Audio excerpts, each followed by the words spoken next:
دا په سالنګونو کې جنوبي سالنګ دی چې په دې سالنګونو کې تر ټولو لوی سالنګ همدا دی. دا سالنګ تقریبا 2.5 کیلومتره اوږدوالی لري. په تیرو وختونو کې به په همدې سالنګونو کې په ساتونو لاره بندي ده، خو اوس اسلامي امارت د همدې سالنګونو رغونه په ډیر اساسي شکل سره کوي. دغه کوم سالنګ کې چې زه ولاړ یم د دغې سالنګ لاندینی فرش کې تقریبا 45 سانتي کانکریټ اچول شوی دی. د سالنګونو لویه لار چې د افغانستان لپاره یو حیاتي لاره بلل کیږي، خو د تیرې ادارې له لوري د نه پاملرنې له امله په بېساري ډول ویجاړه شوې وه.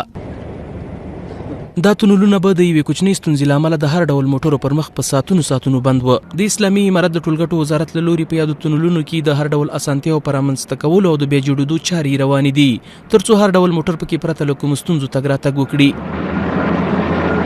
مسؤلین وایي په تیر کې به موټر چلوونکو په همدې تونلونو کې په ساعتونو مزل کاوه، چې اوس دا ستونزه راکمه شوې ده. په خبره یې په دغه تونلونو کې د پاکې هوا دستګاه، اکسیجن، انټرنیټ، لایټونه او اطفایه شتون لري، ترڅو ستونزو ته پر وخت رسیدګي وشي. پخوا لکه تاسو چې ویل ته به موټر خرابېدل، خدای ناکرده په اخره کې ته د موټر حادثه وشوه چې ډېر کسانو پکې د لاسه ورکړل. فعلا په تاسو که وګورئ انټرنیټ او د تلیفون سهولت هم پکې د شوی چې دا د مونږ د عملیاتي خشلې سره په ارتباط کې که کومه ستونزه کېږي چې زر تر زه هغې ته رسیدګي وشي. او د دې د زاسپن او لایټینګ او اطفایي سیستم هغه په کار پرې روان دی. انشاءالله د دغه پروسې د فرش د جوړولو وروسته به په ټولو برخو کې په هغه ځایونو کې چې ضرورت وي د تنویر سیستم، د تهویې سیستم، د اطفایي سیستم او د دې رنګامیزي هغه به بیا بعد د دې فرش جوړولو وروسته هغه به تکمیلول انشاءالله. دغه مسؤلین زیاتوي چې د مرکزی تونل په شمول 21 ګالرۍ په سالنګونو کې شتون لري. په وینا یې د سالنګونو ټوټل پروژه به بشپړ کیږي چې دغه پروژه له جبل سراج څخه تر دوشي پورې 108 کیلومتره اوږدوالی لري. دوی هم دا راځي تکړه چې د سالنګ په کومو ځایونو کې د واورې ورخ زیات وي، هلته به په دریو طبقو کې 45 سانتي کانکریټ اچول کیږي، او په کومو ځایونو کې چې د واورې ورخ کم وي هلته به کیر اچول کیږي. د دې کارونه په اساسي شکل باندې جوړیږي. په درې طبقو کې هغه ځایونو کې چې میلانونه لوړ دي یا د اوبو د لوړ خطر سره مخامخ دي او یا هم ګالري او تونل دی، هغه فرش به کانکریټي وي چې 3 طبقې لري، فلتر طبقه، سی ټي بي طبقه او کانکریټ. کوم ځایونه چې هغلته میلانونه کم دي، د ورښت اندازه یا د باران او د برفکوچ خطر کم دی، هغلته به هغه اسپالټ کیږي. په ورته مهال د یادې پروژې انجینرانو له حریت نیوز سره په خبرو کې وویل د اسلامي امارت د مسؤلینو له لوري په یادو کارونو کې د کیفیت غوښتنه او تاکید دی. دوی همدارا زیاته کړه دا لومړی ځل دی چې په سالنګ کې په لوړ کیفیت سره کار ترسره کیږي.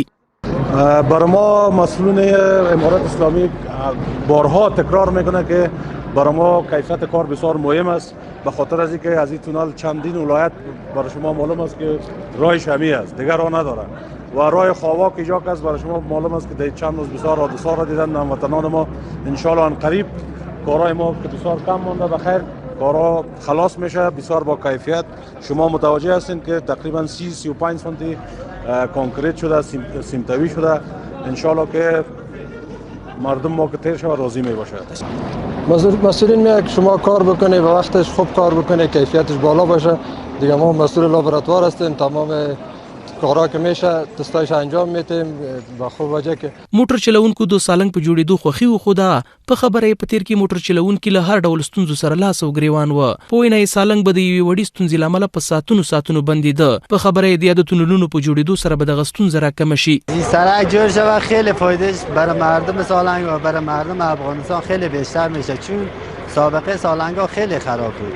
دیگه سرک خامه بود، راهبندی ها بیشتر بود، دیگه خیلی مردم به عذاب بود. این حالا که سرک درست شد شکر خدا امارات کار فهمید جریان داد، کار روان است دیگه. این بخیر سالنگ ها خیلی خوب میشه دیگه.